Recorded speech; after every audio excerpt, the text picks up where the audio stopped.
सबको जय मसीह की। आज फिर हम एक नए वीडियो के साथ आपके सामने आए हैं। हम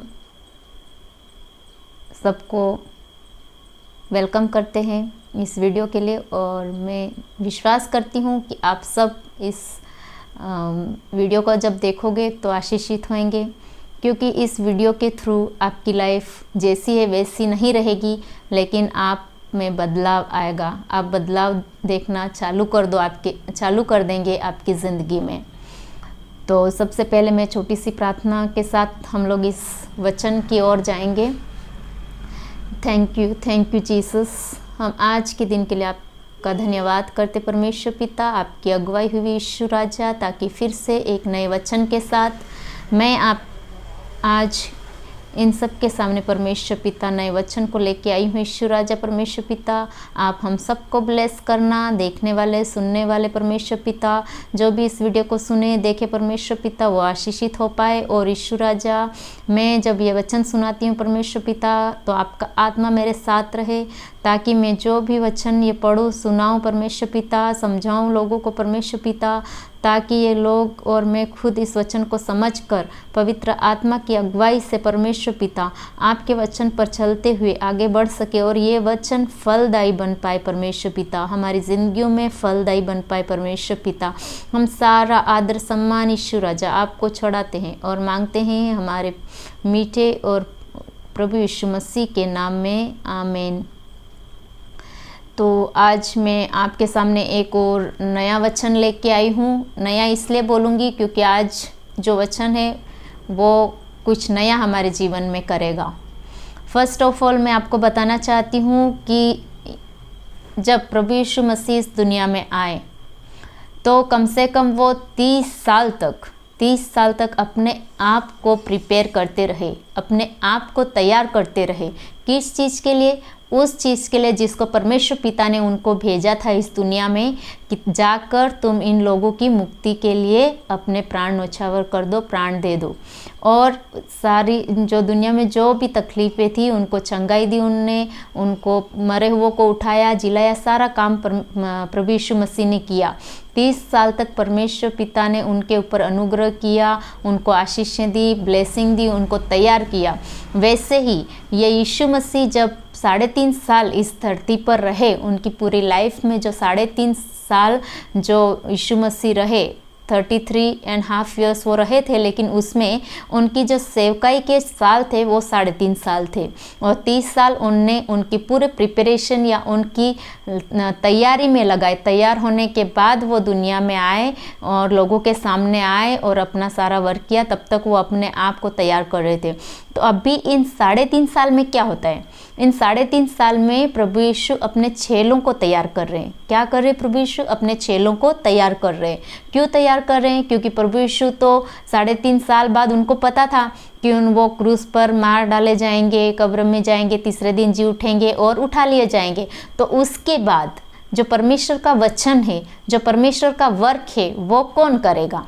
इसलिए वो चेलों को क्या कर रहे थे? तैयार कर रहे थे, पहले से ही उनको तैयार कर रहे थे। ये आज का मैसेज बहुत ही अच्छा क्लासिकल मैसेज है, जिसके थ्रू हम जानने पाएंगे कि परमेश्वर ने पुत्र को भेजा और पुत्र ने पवित्र आत्मा की अगुवाई के थ्रू कैसे उनके चेलों को प्रिपेयर किया, कैसे उनको समझाया, कैसे उनको सारी बातें बताई कि मेरे जाने के बाद तुम कैसे सेवकाई करोगे।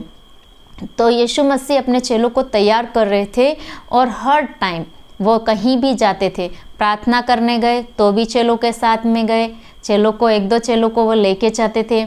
अगर वो प्रीचिंग करने गए, कहाँ भी उपदेश दिया उनने, तो भी चेले उनके साथ थे। और किसी बीमारों को चंगा किया तो भी चेले उनके, मतलब चेले सभी चीज़ देख रहे थे। और अधिकतर बार प्रभु यीशु मसीह ने क्या किया? कहानियों के द्वारा, स्टोरियों के द्वारा, दृष्टांतों के द्वारा या अदर तरीके से परमेश्वर पिता ने, प्रभु यीशु ने लोगों तक उनकी बातें जो है वो बताया कि हमको क्या करना चाहिए, आपकी लाइफ में आप आगे क्या करोगे। मैं अभी ये सारी चीज़ें करता हुआ जा रहा हूँ और यही कि यही मेरे जाने के बाद तुमको भी करनी है। तो ऐसे करके वो अपने चेलों को प्रिपेयर कर रहे थे, अपने चेलों को तैयार कर रहे थे। लेकिन बहुत बार क्या होता है, चेले उस चीज़ को नहीं समझ पा रहे थे। बहुत बार प्रभु यीशु मसीह जो दृष्टांत यूज़ कर रहे थे, या उनकी जो भाषा थी, या उनका जो बोलने का तरीका था, वो जो बोलते थे वो उन लोग समझ नहीं पाते थे। बिकॉज़ मैं एक इंग्लिश लिटरेचर की स्टूडेंट हूँ, इसलिए इंग्लिश लिटरेचर मेरी सब्जेक्ट रही, इसलिए मैं बोलूँगी प्रभु यीशु मसीह उस टाइम से ही हमारी जो लैंग्वेज है उसमें लिटरेरी पोर्शन भी आया हुआ है। क्यों आया हुआ है? क्योंकि है ना, प्रभु यीशु मसीह जो वर्ड्स यूज़ करते थे वो उस टाइप के वर्ड्स थे जो नॉर्मल वर्ड्स नहीं थे, और जो चेले थे वो नहीं समझ पाते थे। उनकी जो इनर मीनिंग थी, इनर मीनिंग जो उससे निकलती थी, वो चेले नहीं समझ पाते थे। और बहुत बार वो उनको क्या करते थे, क्वेश्चन करते थे, बहुत बार उन लोग को क्वेश्चन करते थे। लेकिन जब ये चेले इस चीज़ को समझ पाए कि प्रभु यीशु मसीह क्या बोलने चाह रहे हैं, क्या बताने चाह रहे हैं इस दृष्टांत के द्वारा या स्टोरी के द्वारा, या कुछ छोटी छोटी बातें जब वो करते थे तो उनसे क्या बताने चाह रहे हैं, जब उनको समझ में आया तो उनने अपनी बाइबल में वो लिखा।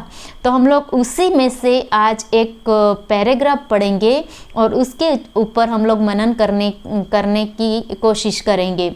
तो मैं आपको, अगर आप बाइबल लेके बैठे हैं तो आप निकाल लें मार्कुस रचित सुसमाचार, उसका 11वां अध्याय 12 से लेकर 21 तक। मार्कुस रचित सुसमाचार उसका 11 अध्याय 12 से लेकर 21 तक मैं आपके सामने पढ़ना चाहती हूँ।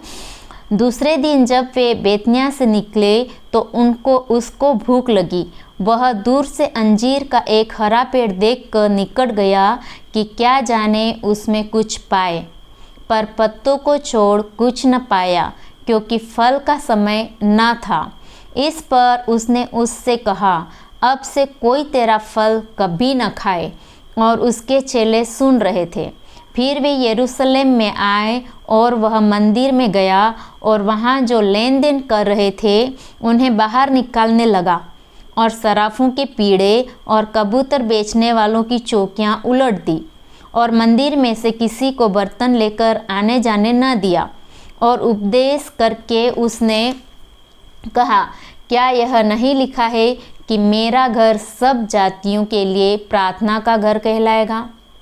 पर तुमने इसे डाकुओं की को बना दी है। यह सुनकर प्रधान याजक और शास्त्री उसके नाश करने का अवसर ढूंढने लगे, क्योंकि वे उससे डरते थे, इसलिए कि सब लोग उसके उपदेश से चकित होते थे। सांझ होते ही वे नगर से बाहर चले गए।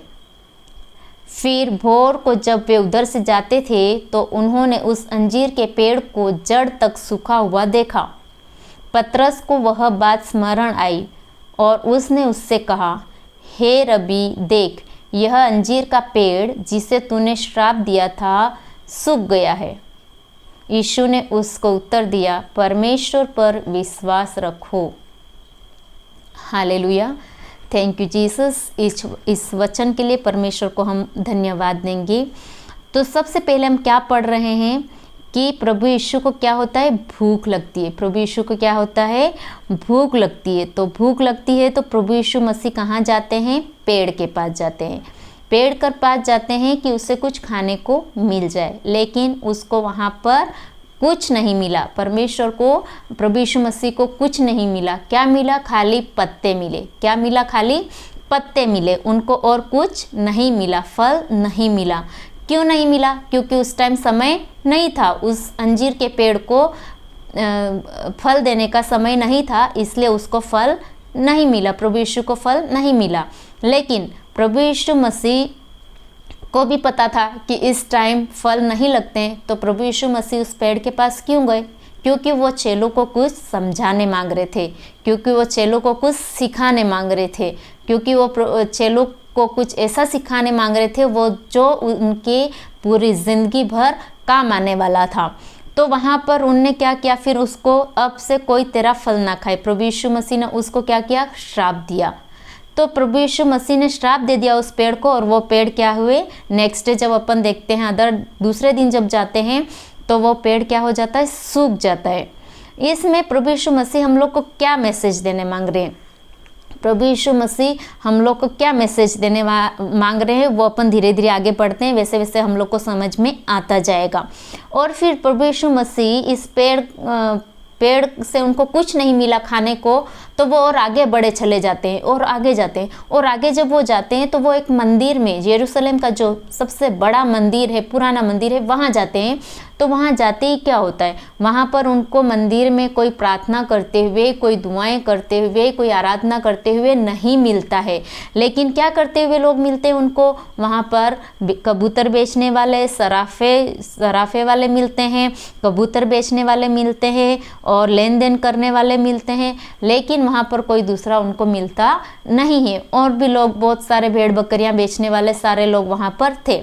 तो प्रभु यीशु मसीह को इन सबको देख के क्या होता है, गुस्सा आ जाता है। उनको क्या होता है, गुस्सा आ जाता है। वो उनको सारा पलट देते हैं और वो बोलते हैं कि तुमको पता नहीं है क्या, जो ये मंदिर है यहाँ पर सभी जातियों के लोगों के लिए क्या होना चाहिए था, प्रार्थना का घर होना चाहिए था। सभी जातियों के लिए प्रार्थना का घर होना चाहिए था, लेकिन तुमने इसको क्या बना दिया है, तुमने इसको डाकुओं की कोख बना दी है।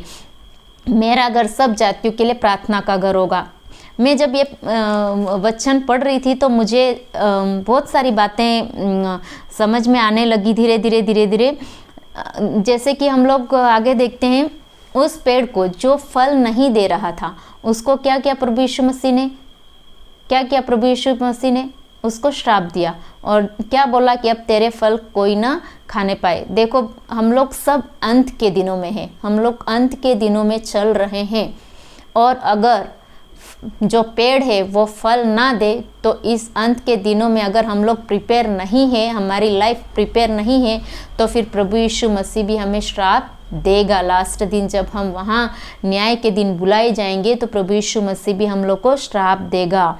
देखो क्या होता है, काफ़ी समय हम लोग देखते हैं हमारी लाइफ में, तो हम लोग उस पेड़ के जैसे हो जाते हैं। पेड़ में पत्तियाँ तो है लेकिन फल नहीं है। पत्तियाँ किस टाइप की पत्तियाँ, हमारे जीवन में सब काम होते हैं, दूसरे प्रकार के, हमारी नौकरी होती है, हमारी खेती बाड़ी होती है, हमारे दूसरे काम होते हैं, काम धंधे होते हैं, घूमना फिरना होता है, रिश्तेदारी होती है, सब कुछ होता है। लेकिन हमारे अंदर प्रार्थना का, आराधना का, स्तुति का काम हमारे अंदर नहीं होता है। जो मेन पर्पस, जो हमारी लाइफ को प्रभु यीशु मसीह ने हम लोग को जब जीवन दिया, तो प्रभु यीशु ने हम लोग को क्यों जीवन दिया, ताकि हम इस जीवन के थ्रू उसकी आराधना करें, उसकी महिमा करें, उसकी बड़ाई करें।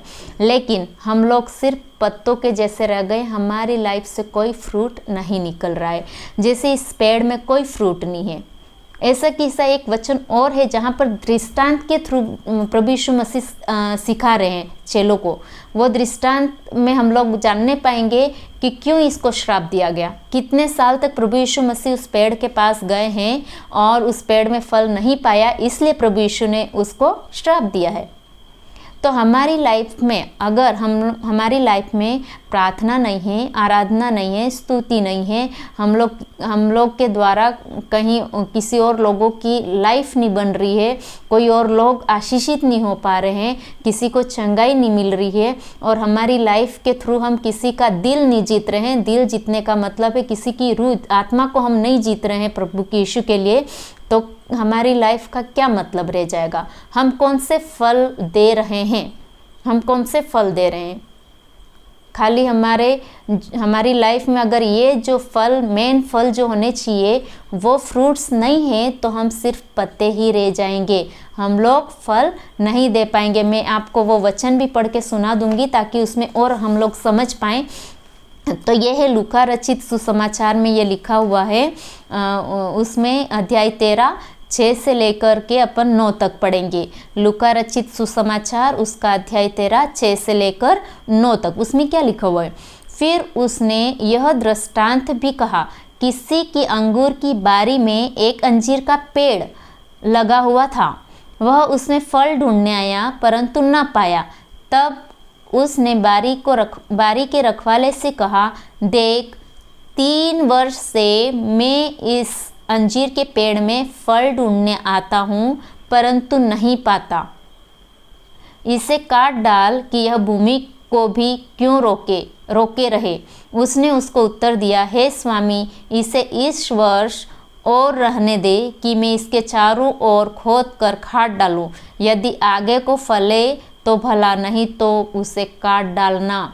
देखो इसमें भी प्रभु यीशु मसीह डायरेक्टली कह रहे हैं कि मैं 3 साल तक इसमें फल ढूंढने आया। प्रभु यीशु मसीह हम लोग को भी टाइम देते हैं, हम लोग को भी समय देते हैं कि हम लोग जो जिस काम के लिए प्रभु यीशु मसीह ने हम लोग को इस दुनिया में भेजा है वो काम हम करें।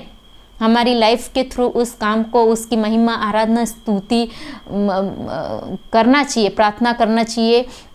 दूसरे लोगों तक ये जो वचन है, जीवित वचन, वो पहुंचाने का काम हमारा है, वो करना चाहिए। और बाकी जो काम है प्रभु यीशु मसीह ने जो किए हैं वो हम लोग को करने चाहिए। हमारे बात व्यवहार सभी चीज़ों से हमको वो फल लाने चाहिए, लेकिन हम नहीं ला पाते। हम लोग सिर्फ पत्तों के जैसे हरे भरे रहते हैं, लेकिन हरे भरे रहना केवल काम का नहीं है, जो उसके बाद में जो आता है जो फल, वो लाने की ज़रूरत है। तो प्रभु यीशु मसीह यहाँ पे कह रहा है कि मैं 3 साल से फल ढूंढ रहा हूँ, और वहाँ भी यही है कि फल, यीशु मसीह फल ढूंढने गए क्योंकि उनको भूख लगी थी, लेकिन वहाँ पे फल नहीं थे। और ऐसा भी नहीं है कि प्रभु यीशु मसीह हम लोग को समय नहीं देते हैं। प्रभु यीशु मसीह हम लोग को भरपूर समय देते हैं कि हम हमारी लाइफ के थ्रू और आत्माओं को बचाएं, हम हमारी लाइफ के थ्रू वचन का प्रचार करें, हम हमारी लाइफ के थ्रू और लोगों को उसके क्लोज, उसके पास लेके आएं। लेकिन हम लोग ये चीज़ नहीं कर पाते हैं और सिर्फ हरे भरे पेड़ के जैसा ही खड़े रहते हैं। और ये यहाँ पर उसके बाद में जो स्वामी था वो बोलता है कि कोई बात नहीं, अभी फल नहीं तो एक और चांस ले लो, एक और चांस। परमेश्वर कितने चांस हम लोग को देगा। परमेश्वर ने, यीशु मसीह ने हम लोग को बहुत चांस दिए हैं कि हम उसकी तरफ मुड़ें, उसके लिए फ्रूटफुल बने, उसके लिए हम लोग फ्रूटफुल बने। लेकिन अभी तक हम लोग, हमारी आधी लाइफ हो जाती है, हमारी कभी कभी पूरी लाइफ होने आ जाती है, लेकिन हम लोग फ्रूट्स नहीं बेयर कर पाते हैं, हम लोग फल नहीं ला पाते हैं। तो हम लोग को हमारी तरफ से पूरी कोशिश करनी चाहिए कि हम सिर्फ हरे भरे पौधे, पेड़ पौधे नहीं रहें, लेकिन फल देने वाला पेड़ या फल देने वाला पौधा बने, ताकि प्रभु यीशु मसीह ने जिसके लिए इन चेलों को तैयार किया था वैसे हमको भी तैयार किया है। तो हम भी अब वो चेले नहीं है ना, प्रभु यीशु इस दुनिया में है, लेकिन प्रभु यीशु ने हम लोग को अपॉइंट किया है ताकि हम लोग दुनिया में जाएं और दुनिया में जो लोग परेशान हैं, लोगों को, जिन लोगों को प्रभु का वचन नहीं मिला है, जिन लोगों ने परमेश्वर को नहीं जाना है, उनको सबको क्या करे, वो जाने। इसलिए यह हमारी जिम्मेदारी है कि परमेश्वर के काम को आगे बढ़ाएं। कभी कभी हम लोग सोचते हैं कि ये हमारा काम नहीं है, सिर्फ पास्टर है, फादर्स, सिस्टर्स या अदर डिकन हो गए या जिनको इस काम के लिए अपॉइंट किया वो करें। प्रियो, ये उनका केवल काम नहीं, हर एक इंसान, हर एक व्यक्ति का काम है कि हर एक व्यक्ति अपने लाइफ के थ्रू वहाँ पर फल बेर करे, मतलब फल लाए। नहीं तो जब लास्ट दिन, न्याय के दिन हम लोग परमेश्वर के सामने खड़े रहेंगे तो उस टाइम परमेश्वर ये नहीं बोलेगा आप पास्टर नहीं हो, आप सेवक नहीं हो, आप ये नहीं हो, वो नहीं। उस दिन तो एक एक जन को, हम लोग को एक एक जन को उस दिन परमेश्वर को, प्रभु यीशु मसीह को आंसर करना है। प्रभु यीशु मसीह को, हम लोग को एक एक जन को न्याय के दिन आंसर करना है। अगर हम फल नहीं ला रहे हैं तो हम प्रभु यीशु मसीह को कैसे आंसर कर पाएंगे? हमारी लाइफ के थ्रू हम प्रभु यीशु मसीह को कैसे आंसर कर पाएंगे? तो ये बहुत अच्छा वचन है जो प्रभु यीशु हम लोग को बता रहे हैं। इसी के साथ साथ हमने एक और वचन पढ़ा था, वो वचन था कि वो वचन है कि मंदिर के बारे में, यरूशलेम के मंदिर के बारे में बोल रहे हैं कि एक तरफ तो वो पेड़ जो है वो खाली पेड़ पड़ा है, उसमें कुछ भी नहीं है, फल नहीं है। 3 साल से प्रभु यीशु मसीह देख रहा है, लेकिन कुछ फल नहीं है, मतलब हमारे अंदर फल नहीं है। तो फिर हम लोग की लाइफ जीने का कोई मतलब भी नहीं है, क्योंकि हम लोग को जीवन दिया है तो क्यों दिया है? फल तो आने चाहिए हमारी लाइफ से। तो फल नहीं है तो कोई मतलब नहीं है। दूसरी तरफ हम लोग देखते हैं तो वहाँ पर व्यापारी लोग हैं, सराफे हैं, लेन देन करने वाले हैं, कबूतर बेचने वाले हैं, भेड़ बकरी बेचने वाले हैं, सारे लोग मंदिर में क्या कर रहे हैं? बेच रहे, लेन देन कर रहे हैं। उनको लेन देन कहाँ करनी चाहिए थी? मंदिर के बाहर, मंदिर के बाहर करनी चाहिए थी। बाहर जैसे हम लोग अभी नॉर्मल लाइफ में देखते हैं कि अदर प्लेसेस में कभी अपन आराधना रखते हैं, चंगाई समारोह रखते हैं, सम्मेलन रखते हैं, तो लोग भीड़ की भीड़ बाहर आती है, इसलिए लोग बाहर में क्या करते हैं, दुकानें लगा देते हैं। वैसे कि वैसे यहाँ पर भी हुआ कि लोग मंदिर में बहुत आते थे, तो इन लोगों ने क्या क्या मंदिर के बाहर दुकानें लगाने के बदले में मंदिर के अंदर दुकानें लगा दी। तो अब मंदिर के अंदर क्या होना चाहिए था, मंदिर के अंदर तो प्रार्थना ही होनी चाहिए थी, आराधना होनी चाहिए थी, स्तुति होनी चाहिए थी, परमेश्वर की महिमा होनी चाहिए थी, या वचन सुनना चाहिए था। लेकिन ये सब नहीं होके क्या हो रहा है, वहाँ पर पूरी खरीदारी हो रही है, लेन देन हो रहा है। इसलिए प्रभु यीशु मसीह को गुस्सा है कि ये क्या हो रहा है। एक रियल चर्च के बारे में भी यही हमारी है कि हमारे चर्च में अगर हम लोग वहाँ पर जा रहे हैं तो चर्च में हम लोग क्यों जा रहे हैं? हम लेन देन करने जा रहे हैं कि हम लोग को परमेश्वर पिता हम लोग को घर नहीं है तो घर दे दे, मैं बीमारी में हूँ तो मुझे चंगा कर दे, मेरे बच्चे ट्रेनिंग कर रहे हैं नौकरी नहीं लगे हैं तो नौकरी लग जाए, या फिर ऐसे बहुत सारे हमारी प्रार्थनाओं को लेके जा रहे हैं कि परमेश्वर हम लोग को ये कर दे वो कर दे। चर्च में हम क्यों जाते हैं? कि मेरे बच्चों की शादी नहीं हुई है तो चर्च में कोई अच्छा व्यक्ति मिल जाए जिससे मेरे बच्चे की शादी हो जाए। कभी कभी हम लोग चर्च में इसलिए जाते हैं क्योंकि मेरा बच्चा उनकी मिशन स्कूल में पढ़ रहा है तो वहाँ पर उनका कंसेशन हो जाए या उनका एडमिशन हो जाए, इस वजह से चर्च में जाते हैं। हम लोग चर्च में क्यों जाते हैं? हमारा चर्च में जाने का मतलब क्या है? हमारे चर्च के अंदर तो दुकानें लगी नहीं है, लेकिन हम लोग का शरीर, हम लोग का जो जीवन है उसमें हम लोग कितनी दुकानें लेके चर्च में जा रहे हैं? कौन कौन सी दुकानें लेके हम लोग चर्च में जा रहे हैं? बहुत बार हम लोग सोचते हैं कि हम लोग चर्च जाएंगे तो हम लोग को मैरिज सर्टिफिकेट मिल जाएगा, हमारी शादियां हो जाएगी, हमारे लिए पास्टर्स आएंगे, हमारे लिए ये आएंगे वो आएंगे। हम सोचते हैं, बहुत बार हम लोग सोचते हैं कि हम चर्च में जाएंगे तो हमारे लिए दफना लेने के लिए जगह मिल जाएगी, क्योंकि बहुत सारे चर्चेस में सीमेंट्री होती है, कब्रिस्तान होती है, तो वहाँ पर अगर हम चर्च नहीं जाएंगे तो हमको सीमेंट्री नहीं मिलेंगी। ऐसे ऐसे थॉट्स हमारे जीवन में हो रहते हैं। पर ये सारी चीज़ें सेकेंडरी है, ये ज़रूरी है, ये ज़रूरी है, मैं बोलती हूँ ये ज़रूरी है, लेकिन क्या है, ये सेकेंडरी है। फर्स्ट हमारा वर्क जो है वो क्या होना चाहिए?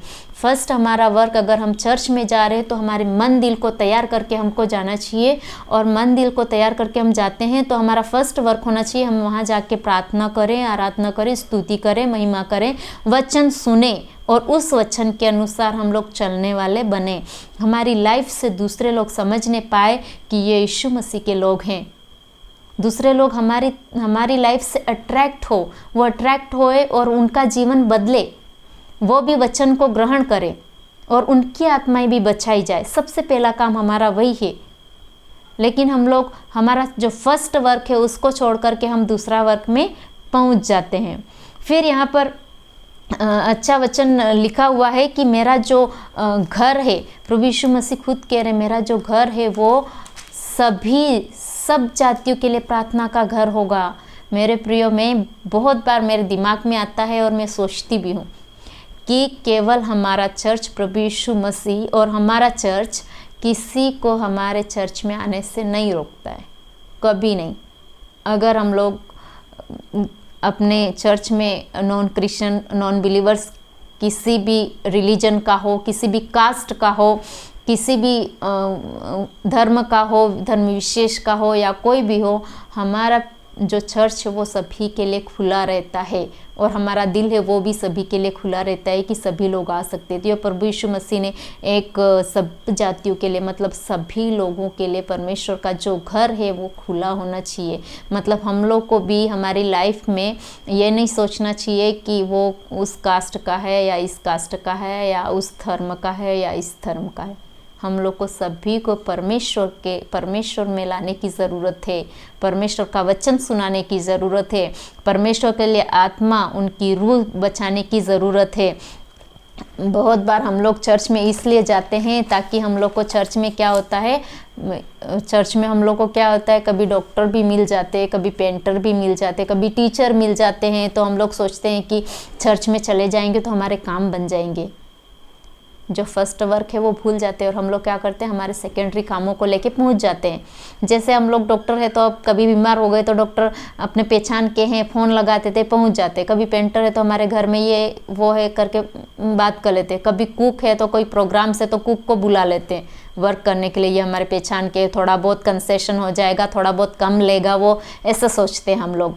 और बहुत बार क्या होता है, हम लोग चर्च में दूसरे ऐसे टीचर्स मिल जाते हैं, उनको हमारे बच्चों का ध्यान रखना ये वो, लेकिन जो फर्स्ट वर्क है उसको हम लोग भूल जाते हैं। हमारे ये मोटिव्स, जो सेकेंडरी मोटिव्स है, वो हमको परमेश्वर का वर्क करने के लिए, परमेश्वर का वचन सुनाने के लिए, परमेश्वर के लिए आत्मा जीतने के लिए, परमेश्वर के लोगों के दिल जीतने के लिए हमारे बीच में नहीं आना चाहिए। हमें प्रार्थना में जीवन बिताना चाहिए, प्रार्थना में आराधना करनी चाहिए, स्तुति करनी चाहिए, उसके नाम को धन्य कहना चाहिए, उसको हर हमेशा थैंक यू गॉड को बोलना चाहिए, क्योंकि परमेश्वर ने सबसे बड़ा काम, पहला काम किया है, वो हमको क्या दिया है, जीवन दिया है, लाइफ। सबसे बड़ा गिफ्ट जो परमेश्वर ने हमको दिया है वो लाइफ। और प्रभु यीशु मसीह जो हमारे लिए क्रूस पर मर गए, हमारे पापों के द्वारा, हमारे पापों के लिए मर गए और हम लोग को क्या किया, मुक्ति दी है।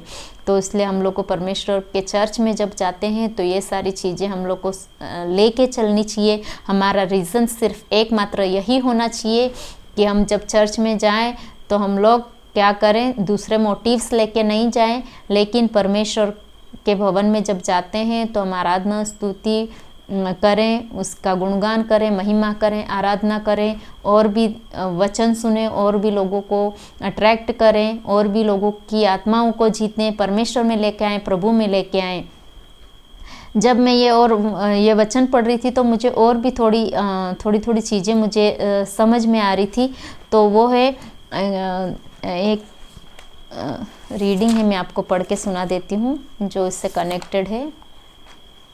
ओके, फर्स्ट कुरिन्थियंस, पहला कुरिन्थियों उसके अध्याय 3:16 में लिखा है, अध्याय 3:16 में लिखा हुआ है, 16 और 17 दोनों है। 16 और 17 पढ़ेंगे। क्या तुम नहीं जानते कि तुम परमेश्वर का मंदिर हो और परमेश्वर का आत्मा तुम में वास करता है? यदि कोई परमेश्वर के मंदिर को नष्ट करेगा तो परमेश्वर उसे नष्ट करेगा, क्योंकि परमेश्वर का मंदिर पवित्र और वह तुम हो। देखो कितना अच्छा वचन है, कितना अच्छा वचन है परमेश्वर ने दिया है। पहले हम लोगों ने किसके बारे में पढ़ा? अंजीर के पेड़ के बारे में, जिसने फल नहीं दिया। हमारी लाइफ है, हमको सोचना है मेरी लाइफ फल दे रही है या नहीं दे रही है। दूसरा, हमने यरूशलेम मंदिर में देखा, वहाँ पर बहुत सारी चीज़ें भरी पड़ी है, लेकिन जो होना चाहिए था प्रार्थना आराधना वो नहीं हो रही है, लेकिन दूसरी चीज़ें सारी अंदर हो रही है जो नहीं होनी चाहिए थी। और तीसरा, हम उसी लाइन में उसी में देख रहे हैं कि क्या तुम नहीं जानते कि तुम परमेश्वर का मंदिर हो। तुम मतलब मैं क्या हूँ? परमेश्वर का मंदिर हूँ। मेरी आत्मा परमेश्वर का मंदिर है। तो हम लोग को आज सोच विचार करेंगे, हम लोग मनन ध्यान करेंगे, क्या मेरी आत्मा, मेरा जीवन जो परमेश्वर ने मुझे दिया है, क्या यह उसका मंदिर कहलाने लायक है या नहीं है? हम क्या परमेश्वर का मंदिर कहलाने लायक है या नहीं है? अगर परमेश्वर का मंदिर हम हैं तो परमेश्वर हमारे अंदर रह रहा है या नहीं रह रहा है? हम लोग ने कैसा मंदिर बना रखा है? हमारा ये जो जीवन दिया है परमेश्वर ने, वो कैसा मंदिर हमने बना के रखा है? मंदिर में पूरे चीज़ें तो नहीं भरी हुई है, लेन देन करने की चीज़ें, कबूतर है, भेड़ बकरियां हैं, सराफे हैं, या और कुछ सोने चांदी वाले हैं, या और दूसरी चीज़ें, पूरा कचरा है, बेचने वाले हैं, ये तो नहीं भरा है हमारे मंदिर में। या हमारा मंदिर साफ सुथरा है, आराधना करने लायक है, प्रार्थना करने लायक है, स्तुति करने लायक है। हमारा मंदिर हो, कैसा मंदिर है? हम लोग को आज बहुत सोचने की ज़रूरत है, क्योंकि आज हम जिस लाइफ को हम जी रहे हैं, आजकल जिस दुनिया में हम जी रहे हैं, हर टाइम हम लोग को यही सोचने की ज़रूरत है कि ये मेरा शरीर जो है, मेरा जीवन जो है, वो पवित्र आत्मा का, परमेश्वर का मंदिर है या नहीं है। मैं उसके अनुसार चल रही हूँ या नहीं चल रही हूँ, मैं उसके वचनों पे चल पा रही हूँ या नहीं चल पा रही हूँ। केवल बोलने से नहीं होता है, केवल मैं खुद भी इस बारे में सोचती हूँ कि केवल मेरे बोलने से, मेरे विचारने से ये नहीं हो सकता है, लेकिन उसको फॉलो करने से, प्रैक्टिस करने से, मेरे जीवन में या प्रार्थनाएं करने से, आराधना स्तुति करने से ये प्रभु यीशु का मंदिर बनेगा। अगर अभी ये नहीं है तो ये बनाना बहुत ज़रूरी है। हम लोग को पवित्र, यहाँ फिर लिखा हुआ है कि यदि कोई परमेश्वर के मंदिर को नष्ट करेगा तो वो परमेश्वर उससे नष्ट करेगा। अगर हमने इस जीवन को जो परमेश्वर ने हमें दिया है, इस लाइफ को अगर उस मंदिर के जैसा नष्ट, उसमें सारी चीज़ें भरी थी, ऐसे नष्ट कर दिया, उस पेड़ के जैसा केवल पत्ते पत्ते रहे और उसमें दूसरा कुछ नहीं रहा, तो परमेश्वर हम लोग को भी नष्ट कर देगा। जैसे उस पेड़ को क्या किया था? श्राप दिया था। पेड़ को क्या किया? श्राप दिया। श्राप दिया तो पेड़ क्या हो गया? सूख गया। सूखा कि नहीं सूखा? नेक्स्ट डे जब चेलों ने देखा तो पेड़ क्या हो गया था? सूख गया था। वैसे ही अगर हमारी लाइफ को हम लोग फ्रूटफुल नहीं बनाएंगे, तो जैसे ये परमेश्वर का वचन कहता है, 1 कुरिन्थिय उसका 17 में बोलते हैं, जैसे परमेश्वर का वचन कह रहा है कि अगर हमने इस मंदिर को नष्ट किया तो परमेश्वर भी उसे नष्ट कर देगा। इसलिए क्या करना है?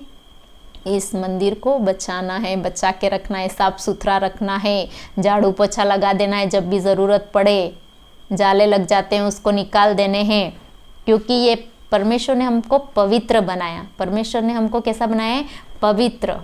पवित्र बनाया है। और वो कहता है वो तुम ही हो, परमेश्वर का मंदिर तुम ही हो। तो फिर परमेश्वर ने हम लोग को साफ सुथरा और अच्छा पवित्र इस दुनिया में भेजा, तो हम लोग को वो मेंटेन करके रखना है। हम भी उस पवित्रता में जिए, पवित्र जीवन जिए, ताकि हम लोग ये सारी चीज़ें, जो गंदी चीज़ें हैं, गंदे विचार है, गंदे आइडियाज़ है, गंदे बहुत सारी चीज़ें जो है इस दुनिया में होती है, उसमें ना फंस करके हम पवित्र जीवन जिए और एक अच्छा लाइफ जिए और परमेश्वर को भावता हुआ जीवन जीना चाहिए हम सबको। परमेश्वर खुद कहता है कि परमेश्वर क्या कहता है? अगर तुमने मेरे मंदिर को अगर तुमने नष्ट किया तो मैं भी तुम्हें नष्ट कर दूंगा। इसलिए इस मंदिर को संभालना बहुत ज़रूरी है। आज के कॉन्टेक्स्ट में, आज हम यहाँ इस दुनिया में रहते हैं, तो बहुत ज़रूरी है कि सारी चीज़ों से हम लोग को अपने आप को संभालना है, संभल कर चलना है, संभल के हम लोग को रहना है। और जो पवित्र आत्मा जो हम लोग को अगुवाई करता है, उस हिसाब से हम लोग को प्रभु के वचन को सुनाना है, प्रार्थनाएं करनी है, आराधनाएं करनी है, स्तुति करनी है। केवल हमारा शरीर जो है प्रभु के नाम के लिए ही यूज़ किया जाए, प्रभु के लिए ही हमारा जीवन यूज़ किया जाए। जो हमारी सेकेंडरी चीज़ें हैं वो सेकेंडरी ज़रूर चलती रहेगी, क्योंकि वो सेकेंडरी है। सेकेंडरी जो हम अपने वर्क जॉब करते हैं या खेतीबाड़ी करते हैं, वो सारी चीज़ें सेकेंडरी है, वो अपने आप होती रहेगी। लेकिन पहला जो वर्क परमेश्वर ने हमको दिया है, प्रभु यीशु ने हमको दिया है, वो काम हम लोग को करना बहुत ज़रूरी है। अगर हमारे जीवन में अगर प्रार्थना नहीं है, आराधना नहीं है, स्तुति नहीं है, वचन नहीं है, तो फिर हमारा लाइफ वैसा ही रहेगा जैसे उस पेड़ में फल नहीं थे, केवल पत्ते पत्ते थे। लेकिन दुनिया भर की चीज़ें हमारे अंदर रहेगी, पूरी दुनिया की चीज़ें रहेगी, लेकिन जो एक चीज़ परमेश्वर हमारे अंदर रहना चाहिए, प्रभु यीशु हमारे अंदर रहना चाहिए, वो नहीं रहेगा। इसलिए मैं इस वचन के थ्रू आपको बताना चाहती हूँ। तो सबसे पहले हमारा एकमात्र रीज़न जो होना चाहिए वो है हम परमेश्वर की स्तुति करें, आराधना करें, प्रार्थना करें, अपने लिए और दूसरों के लिए भी प्रार्थना करें। जब हम चर्च जाएं और चर्च नहीं जाते, घर पे रहते, कभी भी हर टाइम हम प्रभु यीशु मसीह की उपस्थिति, परमेश्वर की उपस्थिति, पवित्र आत्मा की उपस्थिति हमारे अंदर अनुभव कर पाएँ। और ये जो मंदिर परमेश्वर ने हमारे लिए दिया है, उस मंदिर को हम लोग पवित्र बनाए रखें और उसके अनुसार, वचनों के अनुसार चलने वाले बने। तो इन सब वचनों के साथ मैं विश्वास करती हूँ कि आप लोग सब आशीषित हुए होंगे और आशीषित होंगे। ये वचन आपकी लाइफ को बदले और हम सब परमेश्वर के लिए एक फलदायी पेड़ के समान और एक पवित्र पेड़ के समान अपनी लाइफ जीते हुए आगे बढ़े। हमारे अंदर जो भी गड़बड़ियाँ हैं उसको झाड़ फूँक कर दें, जाले निकाल दें, साफ़ कर दें, पोछे लगा दें और एक अच्छा साफ सुथरा जीवन हम लोग जीते हुए आगे बढ़ें, ताकि परमेश्वर जिस समय हम लोग उसकी कलीसिया को, जब परमेश्वर उसकी कलीसिया को लेने आएंगे तब हम लोग तैयार रहें, तैयार मिलें। हम लोग को एंड में टाइम नहीं रहेगा, कभी भी परमेश्वर हम लोग उसकी कलीसिया को लेने के लिए आ जाएगा, उसकी दुल्हन को लेने आ जाएगा। और अगर हम प्रिपेयर नहीं हैं तो वो हम लोग को नष्ट कर देगा, वो हमको नकार देगा। तो इससे अच्छा है कि हम अभी से हमारे अंत की तैयारी करें, अनंत जीवन पाने की कोशिश करें। ये वर्ल्डली लाइफ नहीं जी करके उस अनंत जीवन के लिए अनंत जीवन पाने की कोशिश करें। तो इन वचनों के साथ मैं आज के वचन को समाप्त करती हूँ। आप सबको परमेश्वर बहुतायत से आशीष दे। God bless you all.